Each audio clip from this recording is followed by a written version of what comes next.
तो 1 अरब की गाड़ियां, 7 करोड़ कैश कहां से आया, बड़ा सवाल लगातार बना हुआ है। हेरा फेरी का बड़ा आरोप है और इसीलिए लगातार रेड जारी। हमारे साथ साहिल जुड़ गए हैं। साहिल, आप वहां पर मौजूद है जहां घर है तंबाकू मालिक का। जरा ये बताइए कि तंबाकू मालिक कहां है, उसके बारे में कहीं कोई जानकारी, कहीं कोई सुराग लग सका है? 25 करोड़ का जो है वो देखिए, इनकम टैक्स की रेड का तीसरा दिन है। के मिश्रा का बिल्कुल अता पता नहीं है कि वो किस लोकेशन पे है, कहां पर है, लेकिन उनके जो बेटे हैं शिवम मिश्रा, जिनका दिल्ली के वसंत विहार में घर है, फर्स्ट फ्लोर पे शिवम मिश्रा और उनकी पत्नी अभी यहाँ पर मौजूद है।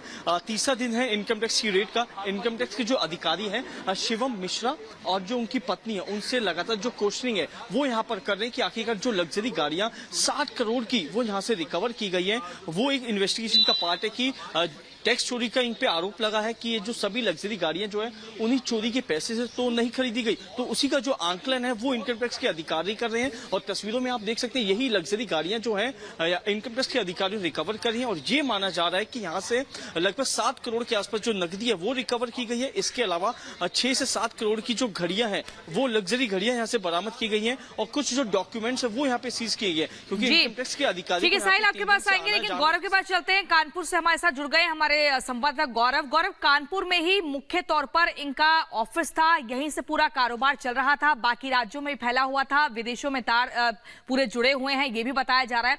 जीएसटी चोरी और कर चोरी का सीधे तौर पर आरोप है। साल का टर्नओवर 150-200 करोड़ था, लेकिन कागजों पर 15-20 करोड़ दिखाया। क्या और नई जानकारी आपके पास? देखिए, बिल्कुल आपको बता दें, कारोबार की जो शुरुआत थी वो भले ही कानपुर से हुई थी, लेकिन उसके बाद जब कारोबार काफी बढ़ गया तो इन्होंने दिल्ली शिफ्ट करा और दिल्ली में अब इन्होंने अपना ऑफिस वगैरह बनाया था। लेकिन हालांकि इनका जो मूल रूप से निवास है वो कानपुर था। लेकिन आपको बता दें, जो इनकम टैक्स विभाग को इनपुट्स मिले थे साफ तौर पर वो ये थे कि इनका जो बिजनेस है वो इन्होंने कागजों पर 30 करोड़ के आसपास का शो कर रखा है, जबकि हकीकत में वो 150 से 200 करोड़ का बिजनेस है।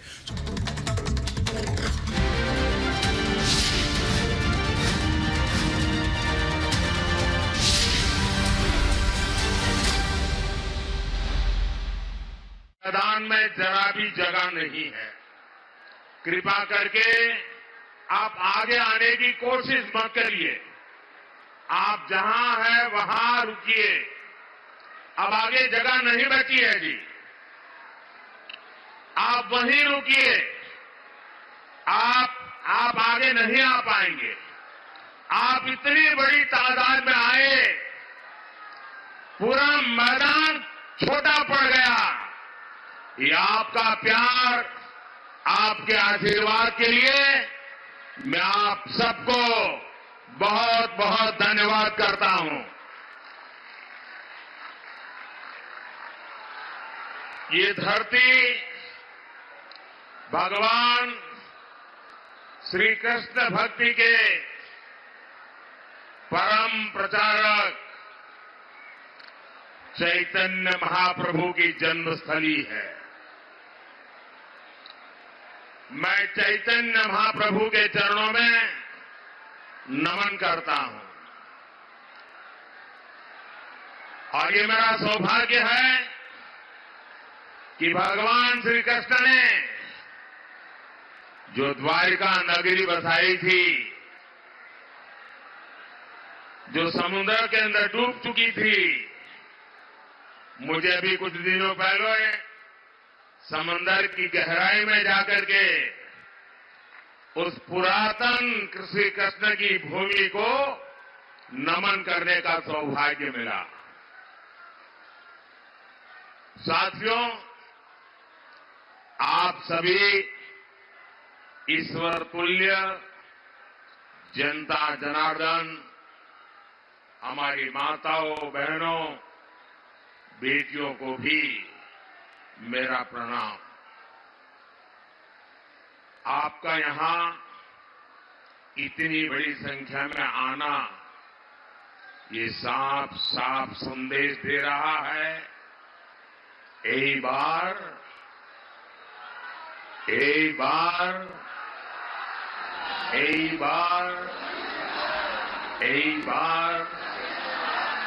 एनडीए सरकार 400 पार। साथियों, पश्चिम बंगाल में भी आज मेरा ये दूसरा दिन है। इन दिनों में पश्चिम बंगाल के विकास से जुड़े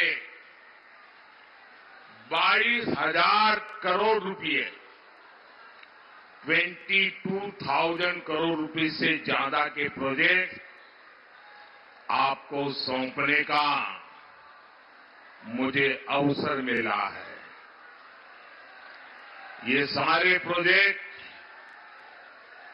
पश्चिम बंगाल की कनेक्टिविटी, बिजली, पेट्रोलियम के इंफ्रास्ट्रक्चर को और पोर्ट के इंफ्रास्ट्रक्चर को मजबूत करेंगे।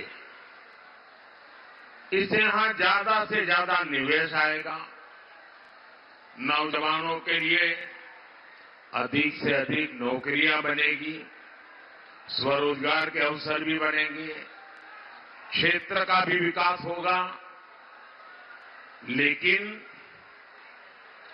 यहां जिस तरह टीएमसी की राज्य सरकार चल रही है, उसने बंगाल को निराश कर दिया है।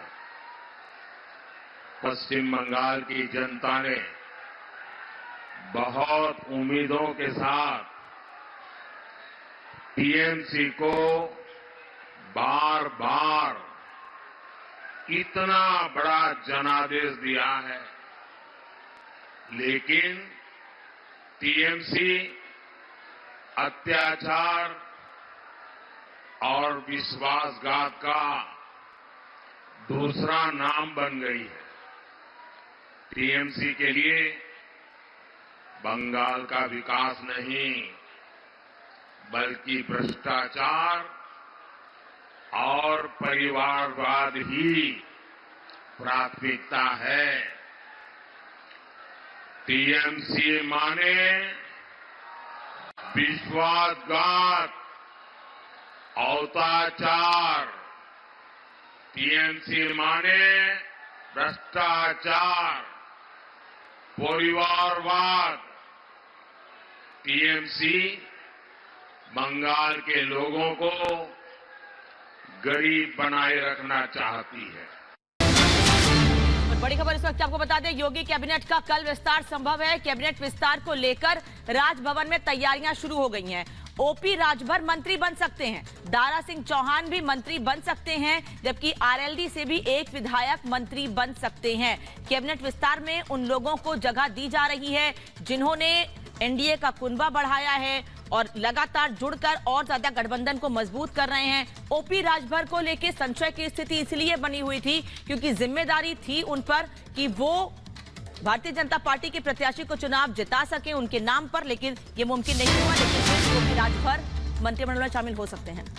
और इस वक्त की एक और बड़ी खबर आपको बता दें कि किश्तवाड़ में भारी अवलॉन्च हुआ है। हादसे में किसी के जख्मी होने की फिलहाल खबर नहीं है, लेकिन बताया जा रहा है कि ये देखिए अवलॉन्च की तस्वीर भी हम आपको दिखा रहे हैं, किस तरीके से किश्तवाड़ में भारी अवलॉन्च हुआ है। तस्वीरें आपके सामने। हालांकि गनीमत ये रही, जानकारी के मुताबिक अभी तक इस हादसे में किसी के हताहत होने की कोई खबर नहीं है। तो ये किश्तवाड़ की तस्वीर आप देख रहे हैं, जम्मू कश्मीर का किश्तवाड़, जहां पर भारी अवलॉन्च हुआ है। और इसी बीच अगली बड़ी खबर, दुमका में विदेशी महिला से गैंग रेप की जानकारी मिल रही है। स्पेनिश महिला टूरिस्ट के साथ रेप किया गया है। पुलिस हिरासत में है तीनों संदिग्ध। पुलिस मामले की जांच कर रही है। दुमका का ये मामला है जहां एक विदेशी महिला से गैंग रेप किया गया और ये विदेशी महिला स्पेनिश महिला है, टूरिस्ट के साथ गैंग रेप किया गया। 3 आरोपियों को गिरफ्तार कर लिया गया है। पुलिस मामले की जांच कर रही है और हिरासत में 3 संदिग्ध आ चुके हैं। ये स्पेनिश महिला टूरिस्ट के साथ इस तरह की हरकत को अंजाम दिया गया है। बेहद शर्मनाक और दुखद ये खबर दुमका से, जहां